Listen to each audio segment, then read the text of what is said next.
gentlemen, ladies and gentlemen, my name is Emily Carpenter, the Carpenter, aka possibly related to John Carpenter, the famous horror movie director, and or Sabrina Carpenter, the amazing pop singer from America's Got Talent. And I am Caswell Shaw, the Enigma, who did not just change his shirt just because we are filming the second episode of our podcast. And it's not exactly the second episode, this is episode 5 of the Em&Cas Vodcast. Indeed! And today we're going to share our stories all about acting auditions, acting school, drama parties, and of course, background work, film extra work. And it's very, very apropos that we are talking all of those aforementioned things because of this kind of shirt I'm wearing, because of the Bullet Club logo, and the emphasis is the bullet because this episode we may or may not be taking a lot of shots at a lot of people, so just bear that in mind as you're watching this preceding episode. Exactly. So shall I go first, dear? Shall I go first, lovely? Ladies first, my dear. Alright, so back to the normal accent, of course, because we're in North America now. We're not in Britain, of course, not in London just yet. When I go to London, I'm going to be doing this accent for all my videos, ladies and gentlemen, so be prepared. And not just that, my British accent is piss poor at best, not like my co-star Emily, whose British accent is immaculate compared to mine. Oh, it's all good, dear, thank you. Well, you ought to eat some crumpets. Perhaps that'll help you with your accent. They're magical. Well, after you eat crumpets and some 4 o'clock tea, your accent immediately improves. Do you have any crumpets on you? Sorry, dear. If I did, I would, but maybe I'll bring that in a gollywog for next episode. Oh, well, you got my hopes up. Sorry, dear. Sorry to disappoint. Anyway, moving on. So, for background, I was on the set of 12 Monkeys back last year, May of 2017. And you wouldn't believe this. I was talking to a male actor on set all about his brother and how his brother was on the set with Ellen Page. His brother was a really good child actor here in Toronto, and his brother's doing really well. And his brother's considering going to LA and stuff, and how Ellen Page, he got to be on the set with Ellen Page for one of her movies. He was talking to me how Ellen Page got discovered in Nova Scotia. She's in a short film, or a film here in Canada that made it to LA and did really well, and I think that's how she started her career. Correct me if I'm wrong. I'm just repeating what I've been told from this male actor of mine. But you know what was very embarrassing, ladies and gentlemen, as I veer off to the side here? While I was talking to this lovely gentleman, I happened to have a phone in my bra. Because where else are you going to keep your phone when you're on set and everything, and you know, you don't have any pockets, and you're not allowed to bring purses with you, and you're not doing allowed phones on set, and everyone breaks the rules anyway. I mean, I've done it. I discreetly I don't take any pictures on set. I don't break the rules, but I bring my phone with me anyway, because what if it's an emergency? Hello? So then, well, me and this lovely gentleman, let's pretend you're the dude I was talking to who I publicly humiliated myself in front of. Oh, good. I get to pretend to be a dude. Yes, so let's say hello, and oh yeah, Ellen Page, that's really interesting. And then suddenly, just before they call 3, 2, 1 action,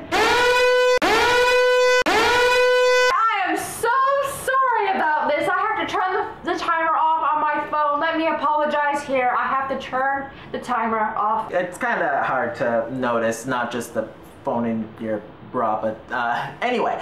So... He never actually said that, by the way. I never actually said that to him. I never even apologized. You know what I did? I quietly took it out of my bra. He stands there awkwardly looking down. Extremely awkward excuse. Very quiet. So imagine how I'm feeling, because like that same thing just, you know, happened.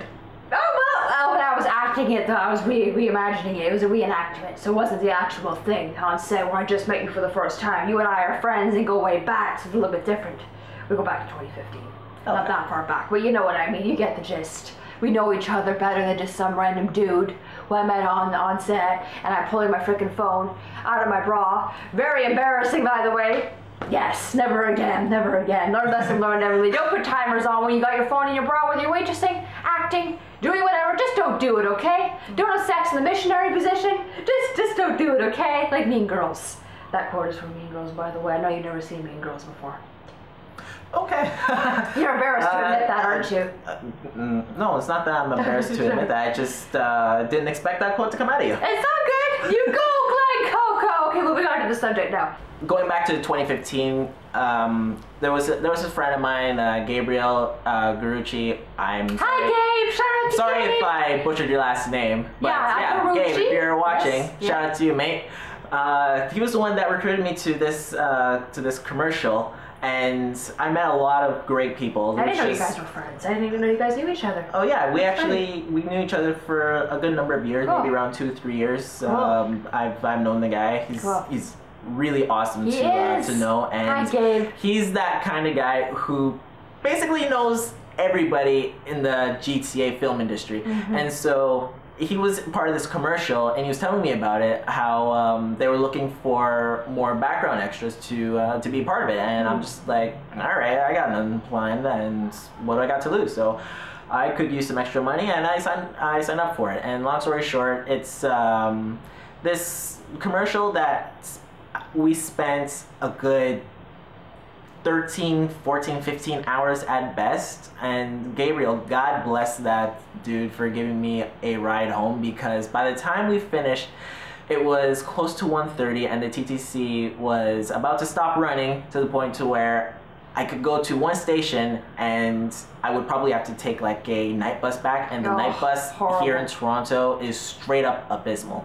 Oh, horrible. So, okay, that wasn't the worst part. The worst part is how strenuous and how egregious the demands were for the last scene, where it was a multitude of shots, and there was this whole coming of age, coming together type of a commercial, where different people from different backgrounds and different nationalities and different what you call it? Shoot, I'm blanking on it. Different working careers. Thank you. I don't know why that took me an hour and a half to figure out. It's so good. Different careers are coming together. There were some actors that were playing people from the military. Also, I met an amazing girl, Shannon, who is the Cable 14 host of the Artist Toolbox. So Shannon, shout out to you. Hope you're doing well as well. Artist Toolbox, never heard of that. Cool. Yeah, it's a show on a Hamilton network. Oh, nice. I was trying to find it here in Toronto. Okay. But yeah, I digress. Again, hope she's doing well. She was another person I met at the set, and awesome. So she was the one playing one of the military recruits. I think I was playing a pedestrian, but they told. She was in the group where they were done with them, and they kept a certain amount of people. They kept the remaining background characters for a raining scene in Tokyo, and of course this was my first time in an actual background commercial, so I was trying to think to myself, how are they going to make it rain when it's not raining? True.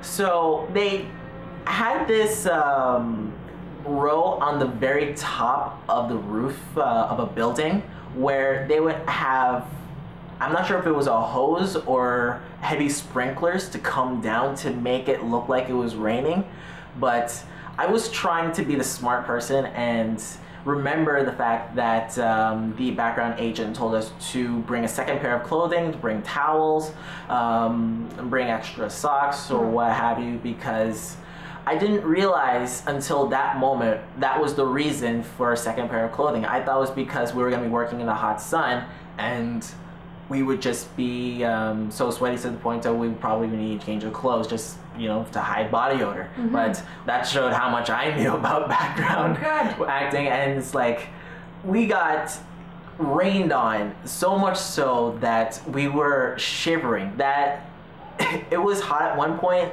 but it sure as hell didn't matter. We were all cold as dicks. It was just so bad. I have stories from drama school all about when girls get drunk and rowdy at a party in the Christmas of 2014.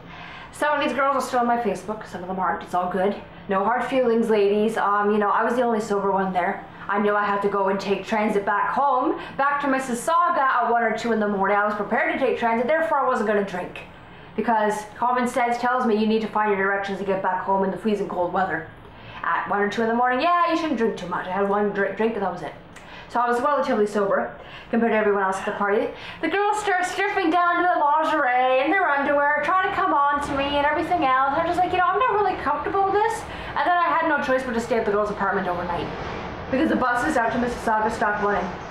At around 11 o'clock that night. I think it was 11 o'clock. Friday night, I think. For some reason, they weren't running that day. There was construction going on. The subway wasn't running. Some subways, I think, stations were shut down that night. Well, good to know it's not just the TTC that has subway problems. Oh yeah, Mississauga transit isn't much better than ladies and gentlemen. Back when I lived in Mississauga, that is. But anyway, it was really frustrating because, like, one of the girls ended up cheating on her boyfriend. There she told her boyfriend, yeah, so-and-so and I, or and I, whoever we want to say, changing the name here, ended up doing things. Are you okay with that? I was drunk and I was stupid. I wasn't really thinking. And then she had a big dramatic breakup with her boyfriend over the phone. And then, they had tried to have an orgy in the room. And I just said, no, thank you. Leave me out. They didn't want me coming into the room for whatever reason. They were trying to, like, grab me to be a part of it. And I actually could have charged them with sexual assault if I wanted to, by the way. But because I'm not that type of person, I forgive. And everything, you don't forget. You never forget these things, but you forgive. Anyway, they could have gotten into serious trouble at the college. Even if it was outside of acting drama school, they still could have gotten into serious trouble for doing that. So, any comments on this? You're speechless. You look at horror. You're in a state of disbelief right now. You are utterly shocked and horrified, I can tell. Okay. Wow. I had, okay. A f***ing orgy. Yeah. Pretty much. One guy and two girls in the room.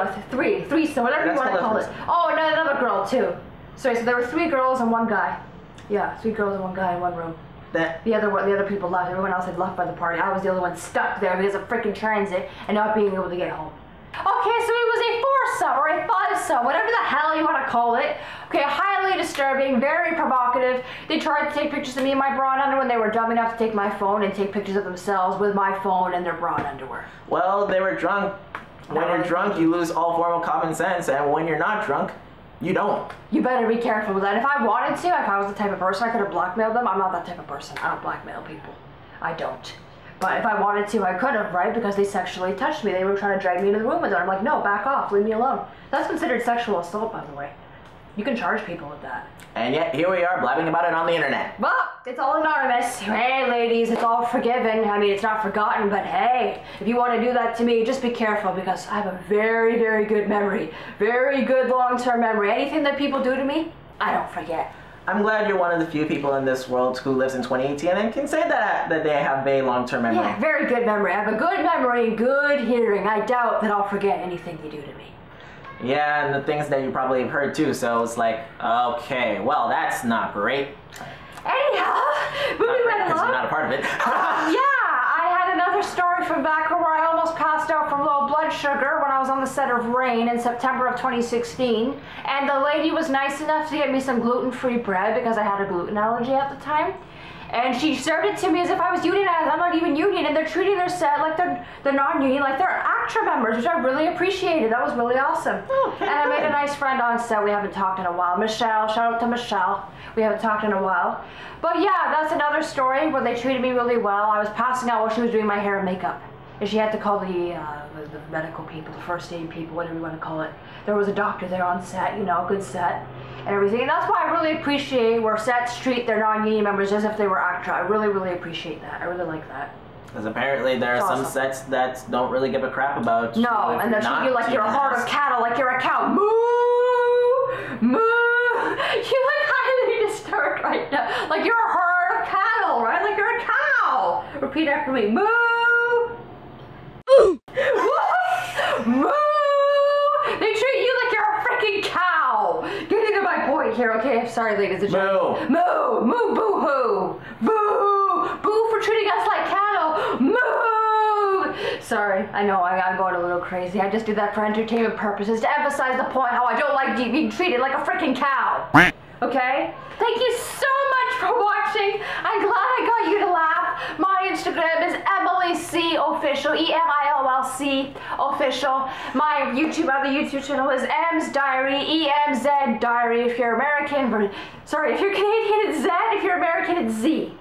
And my Instagram is Caswell and I got nothing else because social media. Okay, so then we don't get all that mixed up. Yes, thank you so much for watching. I'm going to put this video on Facebook profile, Facebook page, Emily.Catherine with a C.Carpenter, and spreading it all over social media, despite what you say about F social media. I say screw social media.